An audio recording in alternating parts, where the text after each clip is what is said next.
Hello दोस्तों, आपका स्वागत है हमारे YouTube चैनल रजईपुरिया वैरियर्स में। आशा करते हैं कि आप लोग सब अच्छे होंगे।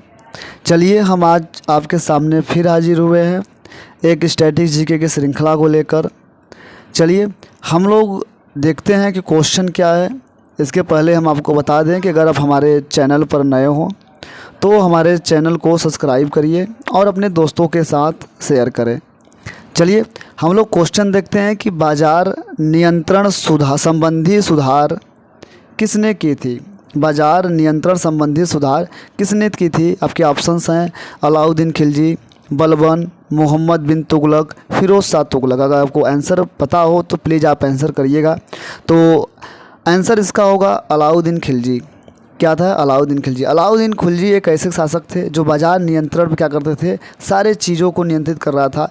जिसमें से बाज़ार नियंत्रण में 4 चीज़ें थीं, जिसमें से पहला अनाज पर नियंत्रण। किस पर? पहला अनाज पर नियंत्रण करने के लिए इनके लिए एक अलग देख रेख करने के लिए बनाया गया था। दूसरा क्या था? कपड़े की देख रेख करने के लिए एक अलग बनाया गया था। और तीसरा जो था वो क्या, पशुओं की खरीद और बिक्री की भी क्या हुआ, देखभाल करने के लिए एक कमीशन बनाया गया था। और चौथा आपका था कि सामान, मतलब जो सामान बिकते हैं उसके भी क्या करने थे, उसके बाज़ार नियंत्रण के मूल्यों को किया जाता था। कहा जाता था कि अलाउद्दीन खिलजी एक ऐसा शासक था कि इसके बाज़ार नियंत्रण के मूल्यों में बहुत कोई भी अगर हेर फेर करता था तो उसके मांसों को काट कर उतना तौल कर उस व्यक्ति को दे दिया जाता था। चलिएगा अगला हम लोग क्वेश्चन देखते हैं। अगले क्वेश्चन की तरफ बढ़ेंगे। अगला क्वेश्चन क्या है कि वह कौन शासक है जो दासों का बहुत बड़ा शौकीन था। वह कौन सा शासक है जो क्या था, दासों का बहुत बड़ा शौकीन था। अगर आपको पता हो आंसर तो प्लीज़ करिएगा। तो आपको बता दें कि दासों का शौकीन बहुत से ज़्यादा था फिरोज़ शाह तुगलक ने एक क्या हुआ था, स्थापना किया था दासों के लिए रहने के लिए। दासों का सबसे बड़ा प्रिय था जिसे बैठा कर खिलाता भी था ये। तो यह आंसर हो जाएगा फिरोज़ शाह तुगलक। चलेगा अगले क्वेश्चन की तरफ चलते हैं। अगला क्वेश्चन है बाबर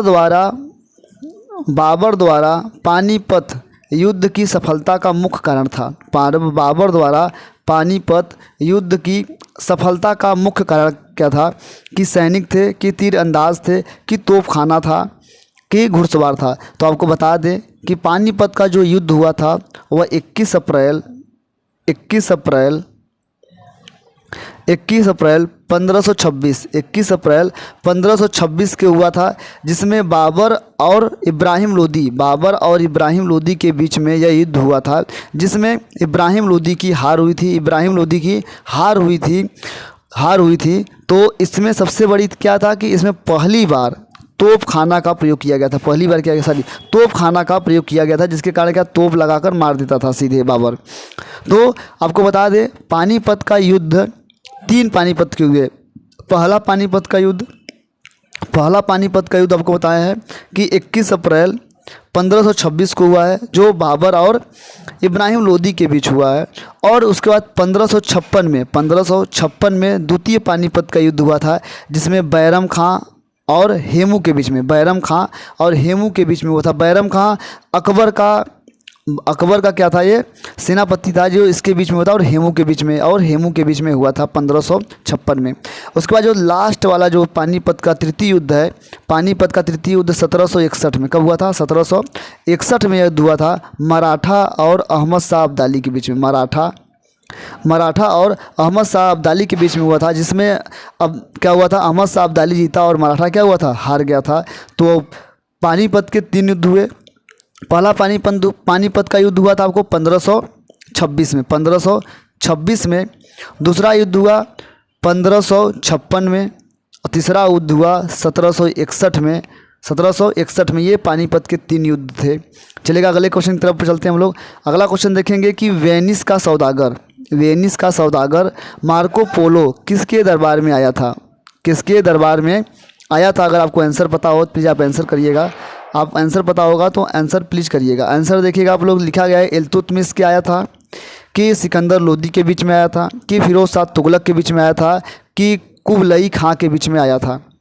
चलेगा आपको आंसर अगर आपको पता हो तो प्लीज़ आप आंसर करिएगा। तो आपको बता दें कुबलई खां के बीच में वेनिस का सौदागर मार्को पोलो आया था? किसके दरबार में आया था?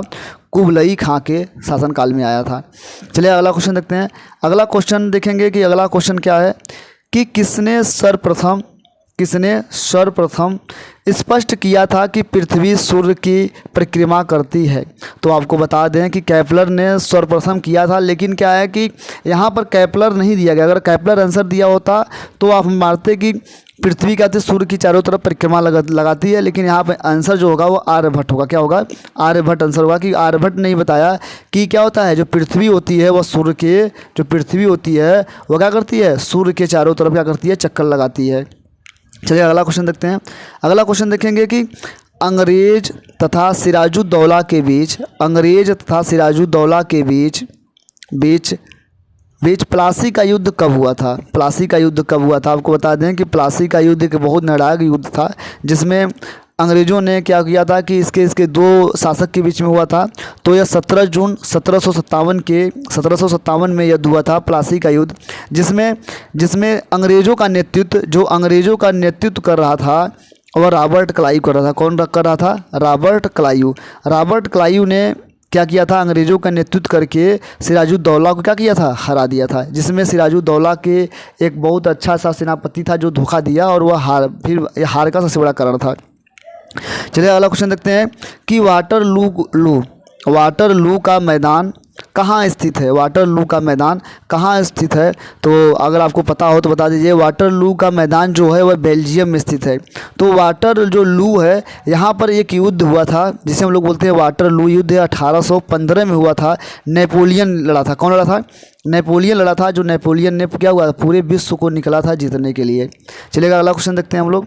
अगला क्वेश्चन देखेंगे कि नोबल शांति पुरस्कार समारोह कहाँ आयोजित किया जाता है? नोबल शांति पुरस्कार कहाँ आयोजित किया जाता है? तो आपको बता दें कि यह ओस्लो में होता है। कहाँ पर होता है? ओस्लो में। ओस्लो यह नॉर्वे की राजधानी है। कहाँ, किसकी राजधानी है? नॉर्वे की जो राजधानी है वह ओस्लो है। चलिएगा अगला क्वेश्चन देखते हैं हम लोग। अगला क्वेश्चन देखेंगे कि महारानी विक्टोरिया भारत की सामग्री का पदवी कब धारण किया? महारानी विक्टोरिया भारत की सामग्री की पदवी का कब धारण किया? तो आपको बता दें यह 1 जनवरी 1876 को किया गया था। चलिए अगला क्वेश्चन तरफ चलते हैं। अगला क्वेश्चन है कि रामचरितमानस किस भाषा में लिखी गई है? रामचरितमानस किस भाषा में लिखी गई है? तो यह रामचरितमानस तुलसीदास द्वारा लिखी गई है। यह अवधी भाषा में, किसके द्वारा लिखी गई है? यह अवधी भाषा में लिखी गई है। चलिए अगला क्वेश्चन देखते हैं कि पानी पंचायत योजना किस राज्य से संबंधित है? पानी पंचायत योजना किस राज्य से स्थित है? अगर आपको आंसर पता हो प्लीज़ आप आंसर करिएगा। तो देखेंगे यह उड़ीसा से। किससे संबंधित है? उड़ीसा से संबंधित है। यह किससे संबंधित है?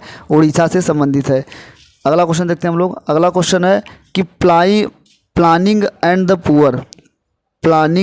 द पुअर पुस्तक के लेखक कौन है? प्लानिंग एंड द पुअर पुस्तक के लेखक कौन है? अगर आपको पता हो प्लीज़ आप आंसर करिएगा। तो B.S. मिन्हास। कौन है? B.S. मिन्हास इसके क्या है? प्लानिंग एंड द पुअर के क्या है? लेखक हैं।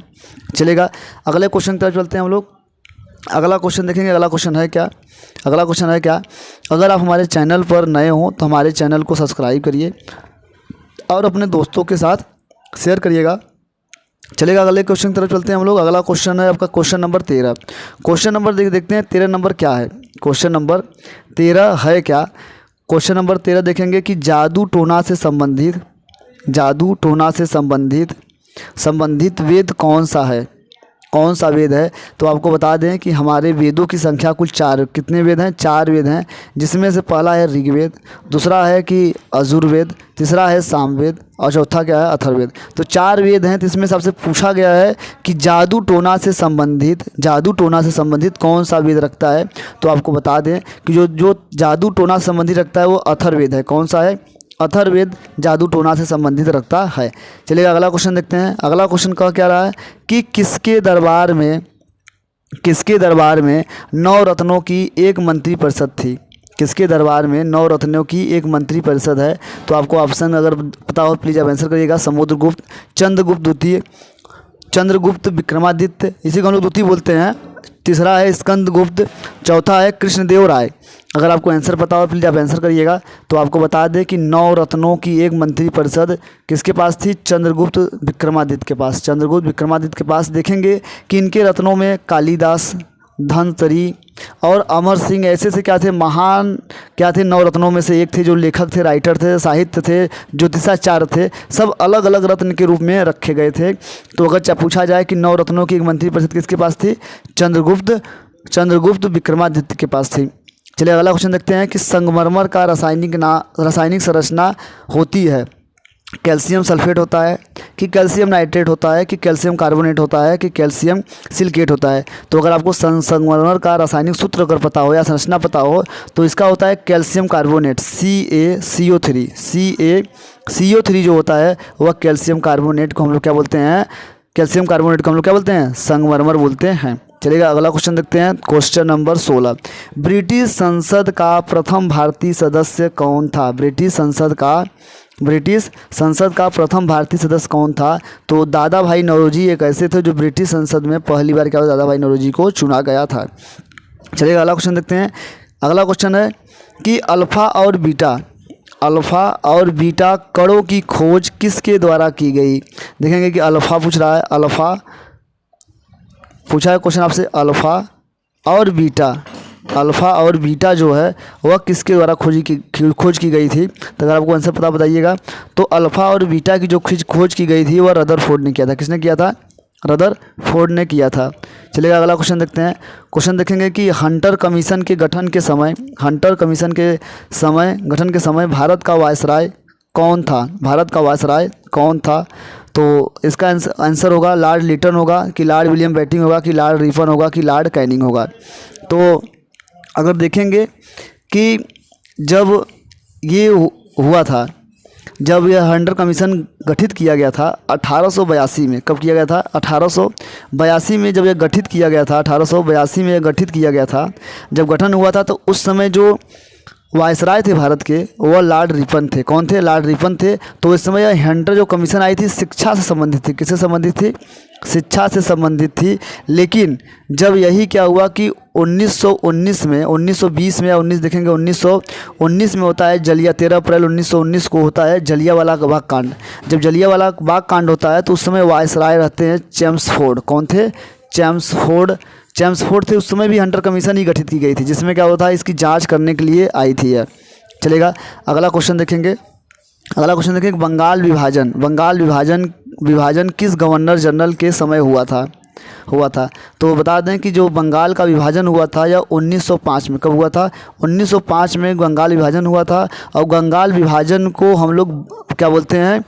बंग भंग आंदोलन। क्या बोलते हैं? बंग भंग आंदोलन भी बोलते हैं। बंग भंग आंदोलन को पूछा किसे बोलते हैं? बंगाल विभाजन को। उस समय जो वायसराय थे वह कौन थे? Lord Curzon. कौन थे? लॉर्ड कर्जन जो थे वो भारत के बंगाल विभाजन के समय थे।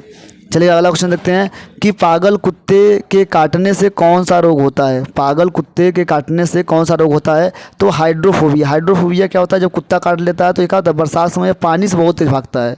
तो यह जानवर क्या होगा कि पानी से बहुत तेज डरते हैं। जिसको अगर हाइड्रोफोबिया हो जाएगा तो क्या होता है? वो पानी से डरता है। चलिए अगला क्वेश्चन देखते हैं। अगला क्वेश्चन है कि विश्व की अधिकांश भूकंप क्षेत्र किस महासागर के चारों ओर आता है? हिंद महासागर में आता है, प्रशांत महासागर में आता है, अटलांटिक महासागर में आता है कि आर्कटिक महासागर में आता है? तो देखेंगे कि जो आपकी प्रशांत महासागर है वो सबसे अधिक यहीं पर भूकंप आता है। जो जापान क्या होते हैं भूकंप के क्या होते हैं? बहुत ज़्यादा असर प्राप्त होते हैं यहाँ पर। तो विश्व के सबसे अधिक भूकंप क्षेत्र कहाँ आते हैं? प्रशांत महासागर में आता है। चलिए अगला क्वेश्चन देखते हैं। अगला क्वेश्चन है कि रजिया सुल्तान किसके साथ विवाह की थी? तो बता दें कि जो रजिया सुल्तान थी वह अल्तुनिया से क्या हुई थी? इनकी शादी हुई थी। यह सज़ा कम पाने के लिए कि सज़ा कम मिले इसलिए अल्तुनिया से खुद शादी कर ली थी और फिर बाद में अपने भाई को हटाकर खुद रजिया क्या हुई? शासक बनी। चलिए अगला क्वेश्चन देखते हैं कि क्वेश्चन है कि भारतीय राष्ट्रीय कांग्रेस की स्थापना के समय वायसराय कौन था? भारतीय राष्ट्रीय कांग्रेस की स्थापना के समय वायसराय कौन था? तो आपको बता दें कि वायसराय उस समय आपको पता है कि भारतीय राष्ट्रीय कांग्रेस की जो स्थापना हुई थी वो 1885 में हुई थी। कब हुई थी? 1885 में थी। तो उस समय ओ एम ह्यूम के द्वारा क्या था कि इसे स्थापित किया गया था। लेकिन राष्ट्रीय कांग्रेस के प्रथम अध्यक्ष जो थे वो कौन थे? वोमेश चंद बनर्जी। वोमेश था जो बनर्जी थे वो भारतीय राष्ट्रीय कांग्रेस के पहले अध्यक्ष थे।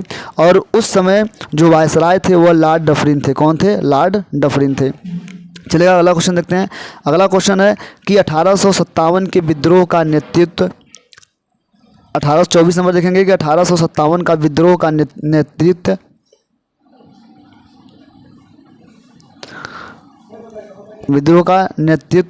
बिहार में किसने किया था? तो 1857 का जो विद्रोह हुआ था वह कुंवर सिंह ने किया था। क्या किया था? कुंवर सिंह ने 1857 के विद्रोह को बिहार में क्या किया था? अगला क्वेश्चन देखेंगे, क्वेश्चन नंबर 25। क्वेश्चन नंबर 25 देखेंगे। क्वेश्चन नंबर 25 है कि दक्षिण एशिया का सबसे बड़ा मरुस्थल, दक्षिण एशिया का सबसे बड़ा मरुस्थल कौन सा है? तो सबसे बड़ा मरुस्थल कौन सा है? भारत है। थार है। क्या है? थार है। थार में, थार कहाँ है? भारत और पाकिस्तान के बॉर्डर पर है। थार कहाँ है? भारत और पाकिस्तान के बॉर्डर पर है। और जो गोबी है, जो गोबी मरुस्थल है ये भी चीन में है। तकला मकान भी क्या है? चीन में है। जो सहारा मरुस्थल है वो कहाँ है? अफ्रीका में है। तो दक्षिण एशिया की सबसे बड़ा मरुस्थल कौन सा हो जाएगा? थार मरुस्थल हो जाएगा, जो भारत और पाकिस्तान में है। चलिए अगला क्वेश्चन देखते हैं। अगला क्वेश्चन है कि जर्मन और पोलैंड को कौन सी रेखा अलग करती है? तो हिडनबर्ग जो होती है, हिडनबर्ग रेखा होती है वो जर्मनी और पोलैंड क्या करती है? अलग करती है। चलिएगा अगला क्वेश्चन देखते हैं। तो डूरंड रेखा क्या करती है? भारत और अफगानिस्तान को करती है। मैकमोहन रेखा क्या किसको करती है? भारत और पाकिस्तान को करती है। अर्धसामी समांतर रेखाएं जो होती है वो क्या करती है? कनाडा और उसको अलग करती है। चलिए अगला क्वेश्चन देखते हैं कि अगला क्वेश्चन है कि नोबेल पुरस्कार प्राप्त करने वाली प्रथम महिला मुस्लिम कौन थी? नोबेल पुरस्कार प्राप्त करने वाली प्रथम मुस्लिम महिला कौन थी? सुल्तान बेगना थी कि जहीरा खातून थी कि शिरीन इबादी थी कि फातिमा बीबी थी? अगर आपको आंसर बराबर करिएगा तो आपको बता दें कि ये शिरीन इबादी कौन थी? शिरीन इबादी 2003 में इन्हें क्या हुआ था कि नोबेल पुरस्कार दिया गया था। यह कहाँ की थी? ईरान की। कहाँ की थी? ईरान की। चलिए अगला क्वेश्चन देखते हैं। अगला क्वेश्चन देखेंगे कि भारत का सबसे पुराना फुटबॉल क्लब कहाँ पर है? सबसे पुराना फुटबॉल क्लब कहाँ पर है? मोहन बागान में। कहाँ है? मोहन बागान में या कोलकाता में। कहाँ? मोहन बागान कहाँ है? कोलकाता में। चलिए अगला क्वेश्चन देखते हैं। अगला क्वेश्चन देखेंगे कि रूस तथा फिनलैंड को कौन सी रेखा अलग करती है? रूस और फिनलैंड को कौन सी रेखा अलग करती है? तो मैन रहीन रेखा जो है वह रूस और फिनलैंड को अलग करती है। चलिए अगला क्वेश्चन देखते हैं। अगला क्वेश्चन है कि चंद्रबरदाई ने पृथ्वी राजरासो को किस भाषा में लिखा था? चंद्रबरदाई ने किस भाषा में लिखा था? तो ब्रज भाषा में। किस भाषा में लिखा था? ब्रज भाषा में इन्होंने लिखा था पृथ्वीराज रासो। चलिए अगला क्वेश्चन देखते हैं। अगला क्वेश्चन है कि टमाटर का रंग लाल किसकी मौजूदगी के कारण होता है? तो अगर आपको पता होगा कि यूरोक्रोम के कारण होता है कि कैरोटीन कारण होता है कि विटामिन सी के कारण होता है कि लाइकोपीन कारण होता है। तो टमाटर का जो रंग होता है लाल होता है वह लाइकोपीन के कारण होता है। किसके कारण होता है? लाइकोपीन के कारण क्या होता है? टमाटर का रंग क्या होता है? लाल होता है। अगला क्वेश्चन देखेंगे कि अकबर का राज्याभिषेक के समय उसकी उम्र कितनी थी? जब अकबर की राज्याभिषेक हो रही थी तो उस समय उनकी उम्र थी 13 वर्ष 4 महीने। 13 वर्ष 4 महीने थी। चलिए अगला क्वेश्चन देखते हैं। अगला क्वेश्चन है कि प्रथम विश्व के देश का क्या मतलब है? प्रथम विश्व के देश के मतलब का क्या अर्थ है? कि मतलब कि जो प्रथम विश्व के देश होते हैं वो विकसित देश होते हैं। क्या होते हैं? विकसित देश होते हैं। चलिए अगला क्वेश्चन देखते हैं। अगला क्वेश्चन देखेंगे कि राष्ट्रीय ध्वज का डिज़ाइन किसने बनाई थी? राष्ट्रीय ध्वज की डिज़ाइन किसने बनाई थी? तो पिंगाली वकैया ने। कौन बनाया था? पिंगाली वकैया ने। तो अब राष्ट्रीय जो ध्वज है वह भारतीय संविधान में 22 जुलाई 1947 को क्या किया गया था? अपनाया गया था। 22 जुलाई 1947 को अपनाया गया था। चलिए अगला क्वेश्चन देखते हैं हम लोग। अगला क्वेश्चन है कि हुमायूं का मकबरा किसने करवाया था? हुमायूं का मकबरा किसने निर्माण करवाया था? गुलबदन बेगम ने करवाया था कि मीरक मिर्ज़ा गयास बेग ने कराया था कि अकबर ने कराया था कि हाजी बेगम ने करवाया था? तो हुमायूं का मकबरा कहाँ है? दिल्ली में। कहाँ पर है? दिल्ली में है। और जो इसकी मकबरा थी उसकी पत्नी जो थी हाजी बेगम को हम लोग हमीदा बेगम भी बोलते हैं। हाजी बेगम को हम लोग क्या बोलते हैं, हमीदा बेगम भी बोलते हैं। तो इसकी जो पत्नी थी हाजी बेगम, इसी ने क्या किया था, हुमायूं के मकबरों को बनवाया था। क्वेश्चन नंबर जो आपका 35 है उसका आंसर नंबर क्या हो जाएगा, डी हो जाएगा। चलिएगा अगला क्वेश्चन देखते हैं। क्वेश्चन दिखा है कि विश्व की सबसे चौड़ी जल संधि कौन सी है। विश्व की सबसे चौड़ी जल संधि कौन सी है, डेविस जल संधि। क्या होती है, डेविस जो जल संधि है वो विश्व की सबसे बड़ी जल संधि है। अगला क्वेश्चन देखेंगे कि पृथ्वी की औसत तापमान कितनी सेंटीग्रेड है, वो कैसी है, 15 डिग्री सेंटीग्रेड है। कितनी है, 15 डिग्री सेंटीग्रेड पृथ्वी का औसत तापमान है। चलिए अगला क्वेश्चन देखते हैं। अगला क्वेश्चन है कि भारत में प्रेस की स्थापना पहली बार कब की गई थी। हुआ था यह 1550 में। 1550 में भारत में प्रेस की स्थापना कर दी गई थी। ये आज का हमारा टॉपिक था।